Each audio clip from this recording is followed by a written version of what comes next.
আপনারা কি কখনো ভেবেছেন কিভাবে একটি সুপার স্টাইলিশ হোস্টের জীবনে নাটকীয় মোড় আসতে পারে? আজকের এপিসোডে আমরা সেই রহস্যময় গল্পের পেছনের আসল কারণ উন্মোচন করতে যাচ্ছি, যেখানে ব্যতিক্রমী কারিশমা, শুভন লুক এবং কন্ট্রাক্টের ঝামেলা একসাথেই মিশে যায়। ঠিক তাই আমরা কথা বলবো চিটাগং কিংসের সেই বিদেশি হোস্ট ইয়েশা সাগরকে নিয়ে, যিনি বিপিএল এ জনপ্রিয়তা অর্জন করার পর হঠাৎ চলে যায়। আর এর পেছনে ছিল এক চমকপ্রদ বাস্তবতা। চলুন জানা যাক আসল সত্য। প্রথমে একটু পেছনের কাহিনী জানিয়ে নেওয়া যাক। বিপিএল এর এই মৌসুমে চিটাগং কিংসের বিদেশি হোস্ট হিসেবে কানাডিয়ান অভিনেত্রী মডেল ইয়েশা সাগর আমাদের সামনে হাজির হন, যার আকর্ষণীয় চেহারা, মায়াবী উপস্থিতি ও ভক্তদের মাঝে উত্তেজনা সৃষ্টি করার ক্ষমতা ছিল অসামান্য। স্টেডিয়ামে খেলা দেখতে আসা ভক্তরা তার নামকেও প্লে কার্ডে লাগিয়েছিল। মিরপুর, চট্টগ্রাম কিংবা সিলেটের মাঠগুলো তার স্মৃতিতে সজ্জিত ছিল। কিন্তু এক মুহূর্তে এই আলোড়ন সৃষ্টি করার পর্দা হঠাৎ অদৃশ্য হয়ে গেল। কিছুদিন পর জানা যায় বিপিএল এর টুর্নামেন্টে শেষ হওয়ার আগে ইয়েশা দেশের বাইরে চলে গেছেন। এর পেছনে কি ছিল? একদিকে ফ্র্যাঞ্চাইজির সঙ্গে পারিশ্রমিকের সংক্রান্ত কিছু জটিলতা, অন্যদিকে ছিল কন্ট্রাক্ট ও অতিরিক্ত অর্থের দাবির মতো ইস্যু। আসলে বিষয়টা আরও জটিল হয়ে ওঠে যখন জানা যায় ইয়েশার পেমেন্ট নিয়ে শুরু হয় এক তর্ক, যা কিছুটা আইনি নোটিশ পর্যন্ত পৌঁছে যায়।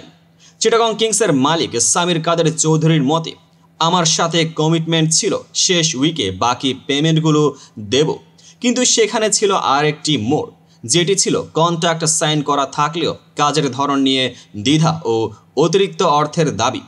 এমন পরিস্থিতিতে যদি আপনি নিজেকে প্রশ্ন করেন কেন এত নাটক হয়, যখন শুধু এক ফটোশ্যুট বা ফ্যান ইন্টারাকশন নিয়ে এত তোলপাড় হয়, তাহলে বুঝতে পারবেন যে পেশাদারিত্ব, কনফার্মড কমিটমেন্ট এবং স্বচ্ছতা কতটা গুরুত্বপূর্ণ, বিশেষ করে এমন একটি প্রিমিয়াম ইভেন্টে। এখানে কিছু হাস্যরসের মোড়ও আছে। ভাবুন, স্টেডিয়ামে ভক্তরা হয়তো ভাবছিল ইয়েশা সাগর তো আজকের আইকন, আর হঠাৎ করে সে আইকন নিজে থেকেই বিদায় নিল। এটা যেন একরকম হট অ্যান্ড হুইট মুহূর্ত। তারপর আসে সেই মূল ব্যাখ্যা, যখন ইয়েশা নিজের ফেসবুক অ্যাকাউন্টে একটি স্পষ্ট ও বিস্তারিত পোস্ট শেয়ার করেন। তার ইংরেজিতে পোস্টে তিনি বলেন, payments from Chittagong Kings were delayed and remain partially, অর্থাৎ তার পেমেন্টে দেরি হয়েছিল এবং পুরোপুরি পরিশোধ হয়নি। এছাড়াও তিনি বলেন, I was also asked to participate in a advertisement for one of their partners which was not part of my contract, অর্থাৎ তার কন্ট্রাক্টের বাইরে অতিরিক্ত কাজের জন্য চাপ ছিল। এবং সবচেয়ে নাটকীয় বিষয় হলো তার ভিসা সমস্যা।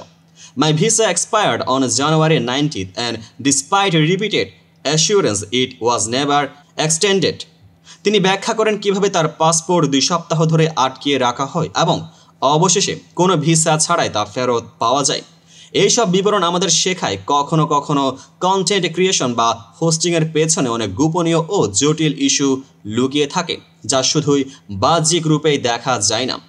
এখন আসা যাক একটি তুলনামূলক বিশ্লেষণের দিকে। অন্যান্য আন্তর্জাতিক স্পোর্টস ইভেন্ট ও হোস্টিং ইন্ডাস্ট্রির সাথে তুলনা করলে কতটা ভিন্ন পরিস্থিতি আমরা দেখতে পাই। অনেক সময় দেখা যায় বড় ইভেন্টগুলোতে হোস্টদের সাথে অতিরিক্ত কাজের চাপ, পেমেন্ট সংক্রান্ত জটিলতা এবং কন্ট্রাক্টের ঘাটতি নিয়ে সমস্যা হয়। তবে এখানে ইয়েশা সাগরের ক্ষেত্রে বিষয়টি ছিল আরও স্পষ্ট ও খোলামেলা, কারণ তিনি নিজেই তা ফেসবুকে তুলে ধরেন। এই ঘটনা আমাদের শিক্ষা দেয় যে প্রফেশনালিজম ও স্বচ্ছতা ছাড়া যে কোনো বড় ইভেন্ট বিশ্বাসযোগ্যতা হারিয়ে যেতে পারে।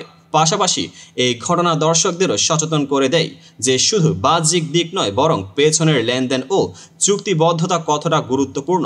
এছাড়াও কিছুটা হাস্যরসের মাধুর্যে বলতে পারি, যদি আপনি স্টেডিয়ামে গিয়ে কেবলমাত্র ইয়েশার আকর্ষণীয় চেহারা দেখতেন, তবে হয়তো কখনোই এই ধরনের আইনি নোটিশ বা পেমেন্টের সমস্যা আপনার নজরে আসতো না। সর্বশেষে এই পুরো ঘটনার মর্মার্থ আমরা কি শিখলাম? 1. পেশাদারিত্ব ও স্বচ্ছতা সবসময় সবার আগেই থাকা উচিত। 2. হোস্টিং বা স্পন্সরশিপে শুধু বাহ্যিক সৌন্দর্য নয়, বরং চুক্তিবদ্ধতা, সময়ানুবর্তিতা ও আইনি দিকগুলো সমান গুরুত্বপূর্ণ। 3. দর্শকদের জন্য এটা একটি শিক্ষা যে কোনো হট নিউজ বা ক্লিকবেইট শিরোনামের পেছনে লুকিয়ে থাকতে পারে অনেক জটিল বাস্তবতা। ইয়েশা সাগরের এই ঘটনা আমাদের মনে করিয়ে দেয় যে কখনোই শুধু বাইরের রূপে ফাঁকা হওয়া উচিত নয়। প্রতিটি ইভেন্টের পেছনে থাকে অগণিত চ্যালেঞ্জ, যা সময়ের সাথে ধীরে ধীরে প্রকাশ পায়। এবং সবশেষে যদি আপনি এই ভিডিওটি শুরু থেকেই দেখেছেন তাহলে আপনারই উচিত আমাদের সাথে এই আলোচনায় অংশ নেওয়া। আপনার মতামত, আপনার অভিজ্ঞতা আর প্রশ্নগুলো কমেন্টে জানান। আজকের ভিডিওটি এখানে সমাপ্ত করছি।